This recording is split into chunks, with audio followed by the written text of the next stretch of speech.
Chapter 6, Lesson 3 is variables and expressions. And today it says list 2 real-world scenarios in which you would use variables and expressions. So you could use variables and expressions to find speed when you know the distance and the time. You also to find volume of a bin given the dimensions of the bin. All right, so algebra is a language of symbols including variables. And of course, a variable is a symbol, usually a letter, that is used to represent another number. Please make sure you write that in your spiral.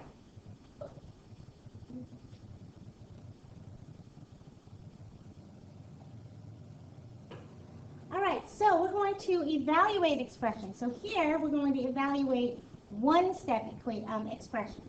So in algebraic expressions, are expressions that contain at least one variable and at least one operation.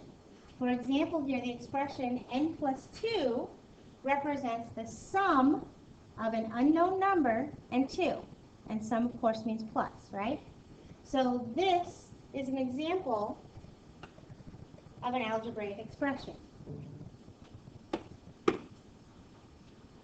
So the letter x is often used as a variable to avoid confusion with the multiplication symbol.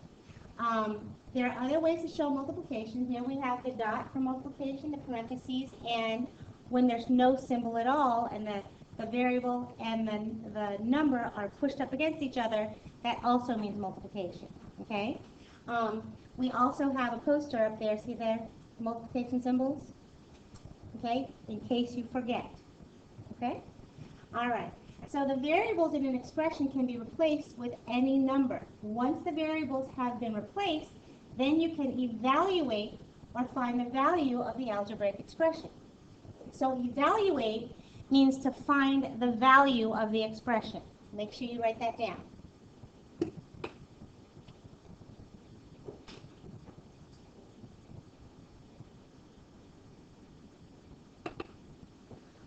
So example 1 says evaluate 16 plus b if b is equal to 25.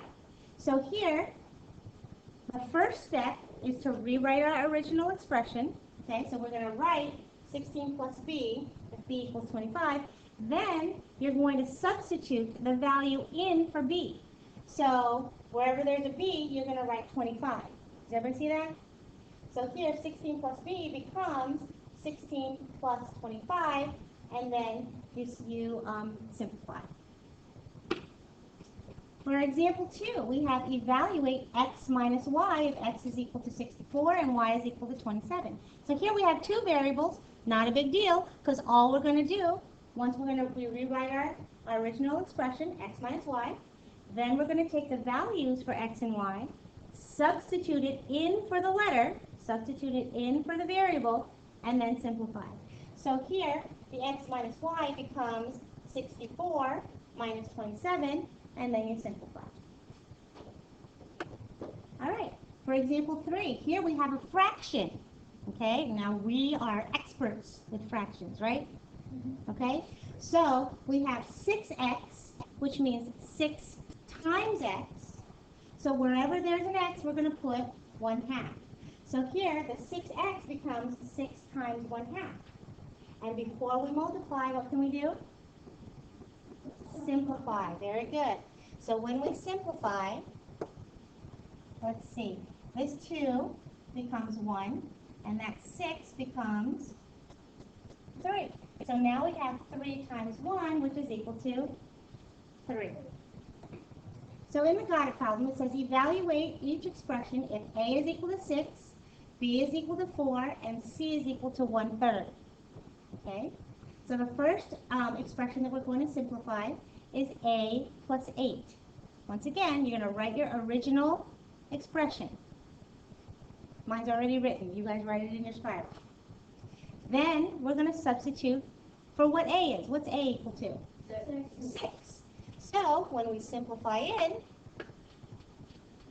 we have 6 plus 8. And then 6 plus 8 is 14. Good.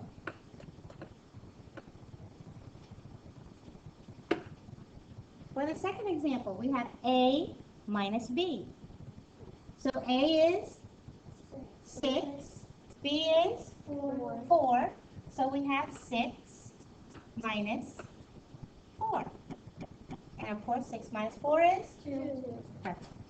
And again, you see that you have your inverted triangle.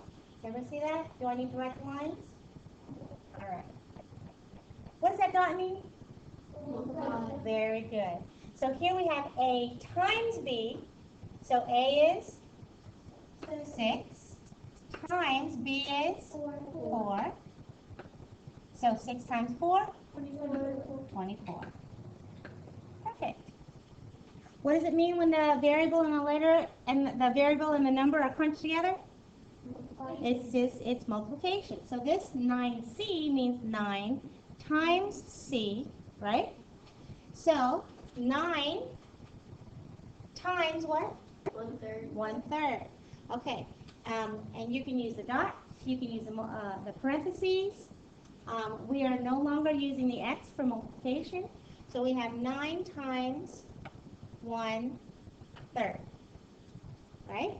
And of course, before we multiply, we can simplify. So 3 divided by 3 is 1. 9 divided by 3 is 3. And when we multiply straight across, we get 3 over 1, which is just 3. And when you have multiplication like this, it is okay for you guys to work horizontally, right? So that's going to be 3 over 1, which is equal to 3. Okay, so next is we're going to evaluate multi-step expressions. Now here, multi-step, that just means more than one, right? Okay, so to evaluate multi-step expressions, we're going to replace a variable with the correct value and then follow the order of operations. What is your order of operations again? GAMDOS. Very good, very good. So, for your first example, we're going to evaluate 5t plus 4. Now remember, that says 5 times t plus 4. So now what are we going to put in for t? 3. Good. So wherever there's a t, we write 3. So 5 times 3 plus 4. And once again, I would like the original on top and then all the work underneath, right? So we have 5 times 3 plus 4. And according to our order of operations, multiplication and division from left to right. Very good. So 5 times 3 is 15, plus 4 is equal to 19. Okay? Same thing with fractions here. We have 4x squared, where x is equal to 1/8.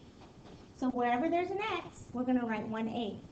So we've got 4 times, here they went ahead and did the squared. So 1 times 1 is 1, right? And 8 times 8 is 64. If you wanted to write that step out, you could, okay?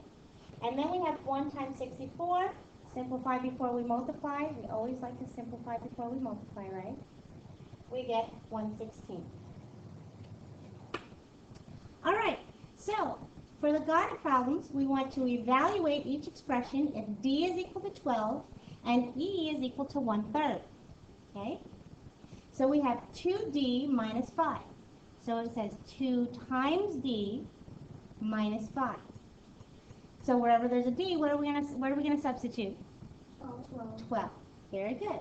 So we've got 2 times 12 minus 5. Okay? And now, according to our order of operations, what comes first? Multiplication. Very good. So 2 times 12 is 24. Minus 5? 19. Very good. Any questions? All right. How about 50 minus 3D? 50 minus 3D. So it's going to say 50 minus 3 times 12. Very good. So 50 minus 3 times 12. So 50 minus 36.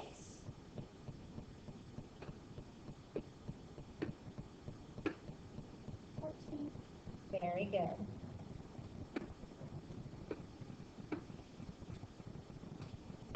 The last one, we have 9e squared, right? Remember the 2 means squared, and what is the 3? Cubed. Very good. So we have 9 times e squared. So we've got 9 times, what is it, 1/3, yeah? 1/3 squared. Remember, 1/3 squared means 1/3 times 1/3, right? Do you need me to write that step down? Okay.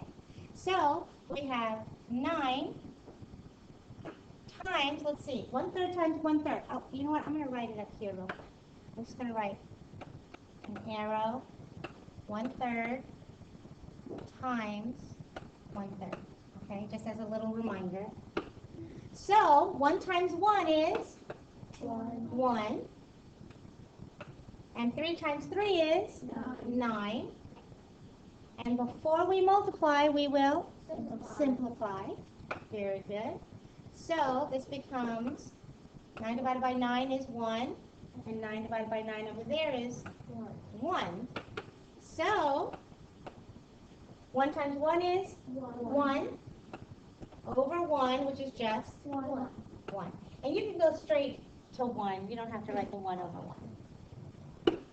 All right, last one is the word problem.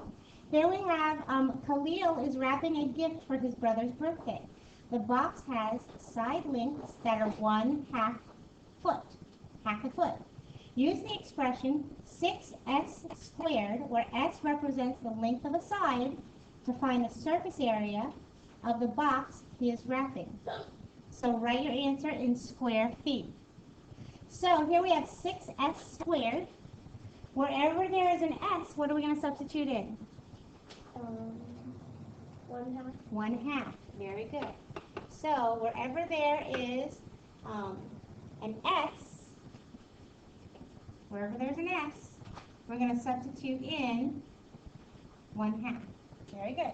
So again, 1/2 squared means 1/2 times 1/2. So 1/2 times 1/2 is 1/4. And we have 6 times 1/4. And before we simplify, we can multiply, right? Before we multiply, we can simplify. And then we end up with, let's see, that would be, let's do the simplifying. Let's write it down, because our book didn't do it. What can I divide into 6 and 4? 2. Very good. So 4 divided by 4 is? 2. And 6 divided by 2 is? 3. So we end up, when we multiply straight across, we end up with 3 over 2. 3 over 2, which simplifies to 1 1/2. So the surface area of the box is 1 1/2 square feet.